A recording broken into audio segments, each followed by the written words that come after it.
drivers beep their Octopus card at least 40 million times a day. That's a lot of transaction, but if you're in the transport business, your first thought probably is, that's a lot of data. I'm Valerie, and I'm a research assistant with a Hong Kong University project, which has created a framework for bringing some of this data together. Octopus data encompasses almost every trip Hong Kongers take, from buses, minibuses, trains, shuttles, to even taxis and some walkways. I'm John Ewer, and in 2018 I brought together a Hong Kong-based team of researchers to answer the question, what will persuade the many privately owned and operated public transport service providers in Hong Kong to agree to share data with an independent third party? This data could provide government and the public with the means to plan for a more fully integrated intermodal transport system.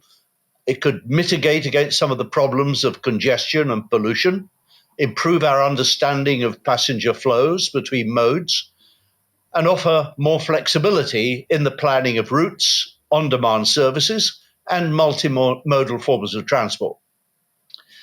Dr. J.P. Zhou of the Department of Urban Studies and Urban Planning at the Hong Kong U agreed to take ownership of the program, which shortly afterwards was funded by the government's Innovation and Technology Fund. Assisting Dr. Zhou were PhD students Sam Ho, Leslie Lee, and Valerie Pang. RUP kindly offered to make its data science and analytics expertise, plus its machine learning algorithms, available to the project.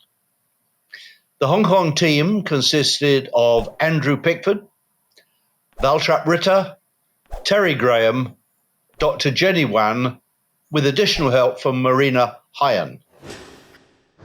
The results so far have given us deep insights into how services interconnect and how the behavior of travelers varies between morning and evening peak.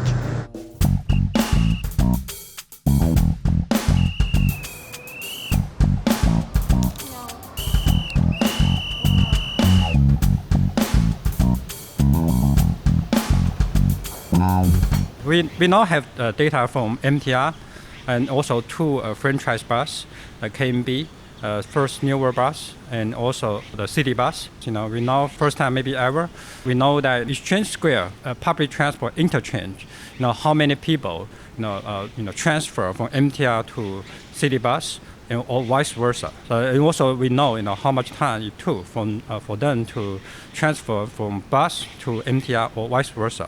We can see that actually the transfer time is quite demanding, much more demanding than we expected, right? For instance, I think the median was around 10-15 minutes. So that may be acceptable, right? But actually can be still reduced, right? Because for instance in Hong Kong, on average the average commuting time is about maybe 45 minutes. And then if the 10 minutes is transfer time, right? Saying that every day you spend too much time transferring, right? So how wonderful it will be that we can minimize that transfer time so that people can go longer and maybe they can spend more time, right? With their family members. Internally, I think the franchise bus and MTR they exchange certain data, but only to their own benefits. But this time is first ever that is available to academics, also available to some degree to the public, right? So now public know better about what happened, right? What happened to their transfer experience, what happened to their transit experience. Building and maintaining trust is essential before data can be shared anywhere in the world. But privacy tensions in Hong Kong mean not only must security and privacy be completely robust, but social fears must be addressed. This makes navigating any agreement to share data extremely complicated. Here's how we did it. The trust problem needs care, yes. And the answer that we came up with was a trusted third party to set up and manage a data trust into which each transport stakeholder would transfer data on a confidential and protected basis. We developed a technical and contractual framework for how personal data would be obscured and protected. The contractual rules and the main technical rules were defined in a memorandum of understanding, and we have one for each transport operator provider and also for the University of Hong Kong. We demonstrated that trust could be established, but only under right conditions. Yes, that's exactly right. Trust can be gained, but only under the right conditions. I'm Word for Twitter. I'm the project lead for open innovation in this program. Creating the condition for trust is critical for this whole program.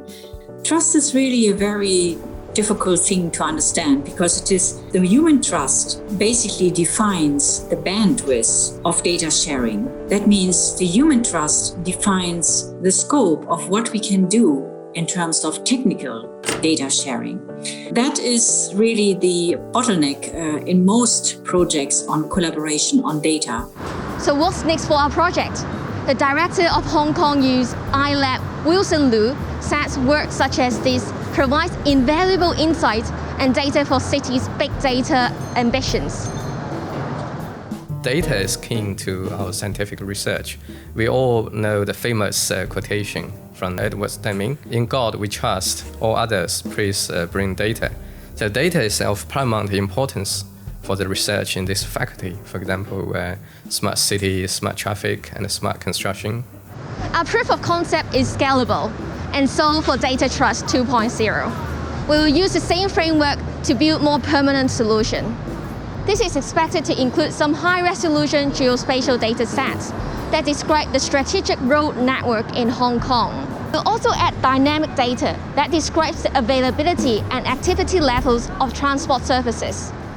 For example, we are able to determine which part of Hong Kong are underserved by public transport. We could also assess how relocating demand between the modes could reduce emissions, and how the expected rapid rise in ownership of electric vehicles would benefit some parts of Hong Kong more than others. Data Trust 2.0 will provide insights into mobility in Hong Kong that have never been seen before. We never said it was easy, but the challenges and success of our proof of concept provides us a proven starting point with the support of transport providers and government to take this much further as Data Trust 2.0. We look forward to sharing the next round with you soon.